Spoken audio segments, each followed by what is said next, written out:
How's it, everyone? We've all been there before when you're checking out and the cash register asks, "Hi, would you like to sign up for so-and-so credit card and receive $50 off your purchase?" And maybe they caught you off guard and you nervously agreed to sign up, and next thing you know, you're walking out of that store with a brand new credit card. But little did you know that that credit card may be doing you more harm than good. And today you're gonna learn why store credit cards are a bad idea. Now hold on though, I know some of you out there may already have a store credit card or store credit cards, and I don't want to scare you. No, it's not the end of the world and you'll be just fine. And no, not all store credit cards are evil, you just have to make sure to use them correctly, and there are some cards out there that people will find value from. But watch along closely because I want you to understand why maybe you shouldn't get another store credit card or a store credit at all, or at least think twice before getting one. For the actual application process of the store credit cards,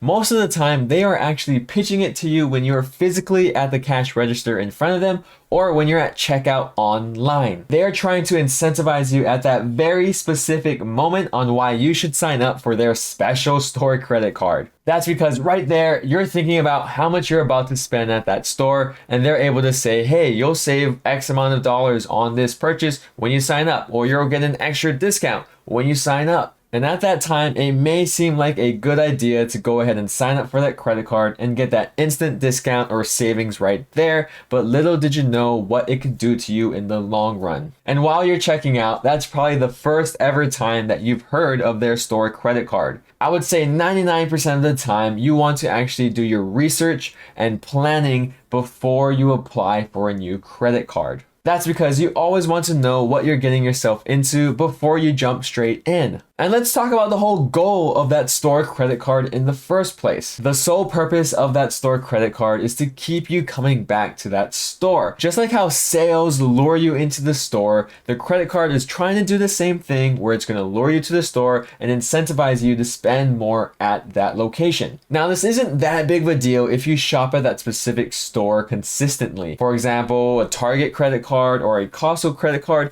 may be a good idea, but what about Gap? There's no way you're consistently shopping at that store. Like, can't you find your cargo shorts and jeans somewhere else? But the first reason why store credit cards are such a bad idea is because of their limited use. Most store credit cards will only earn you points when you're shopping at their specific store. So when you're out there using your card for gas purchases, food purchases, travel purchases, you may not be even earning bonus points. On top of that, some credit cards are only able to be used at that store itself. That means you can't use that credit card anywhere else. You can only use it at that store. It's pretty ridiculous, and I know this isn't the case for every store credit card, but there are some out there like that, so please be aware. And because these credit cards really incentivize you to spend more at their store, it could lead to overspending. With these loyalty tiers, membership points, and special bonuses that come with these store credit cards, these stores are making you spend more in their store. And in order to hit these special deals, you have to spend a certain amount of money on things that you really don't need. For example, you may not need to shop at the Gap, but you do because you have the store credit card. You are able to convince yourself because you're getting those extra points in that store. Or maybe you're a few points short of that next loyalty tier, so you go out there and you buy one too many Gap hoodies just to hit that next level. I'm sorry if you like to shop at the Gap because it looks like I'm picking on them for this entire video. It's probably because I got lost in that store when I was a kid, and this is just my revenge for that. And like I just mentioned, these stores have special promotions and special rewards that come with these credit cards that entice you to buy more products than you really should be buying. Moving on from the limited use that these store credit cards give you, let's talk about the limited rewards. As a fellow credit card lover myself,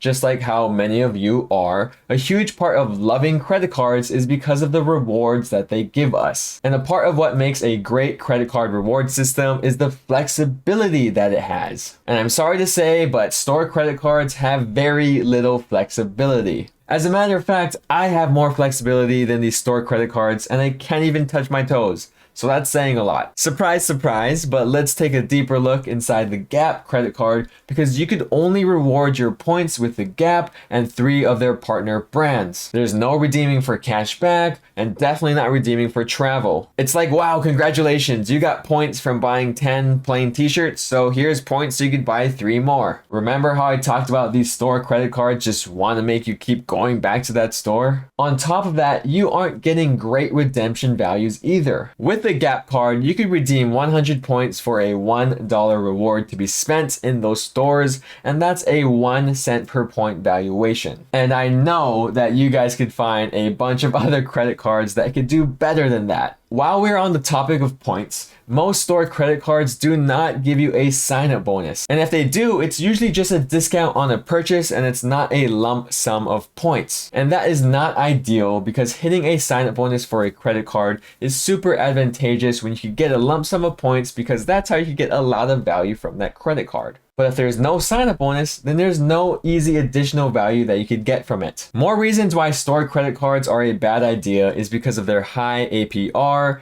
misleading deferred interest, and their low credit lines. Of course, high interest rates and high APR is not really a big deal unless you're carrying a balance and not paying your payments on time. Because if you're using your credit card responsibly, high interest rates should mean nothing to you. But to put things into perspective, the average credit card interest rate in 2019 was around 15%. But when you narrow that down to just retail credit cards, their average interest rate was around 20%. Along with higher interest rates, store credit cards like to use a sneaky tactic called deferred interest. Deferred interest is usually packaged or marketed as special promotions that give you 0% interest over a specified period of time. And this may actually seem appealing for some customers, especially those who are planning on making big purchases, but there's a catch. Deferred interest works by encouraging customers to carry a balance because it seems like there's no penalty when you don't pay in full from month to month. But if you don't pay off that full balance of that special promotion by that specified period of time,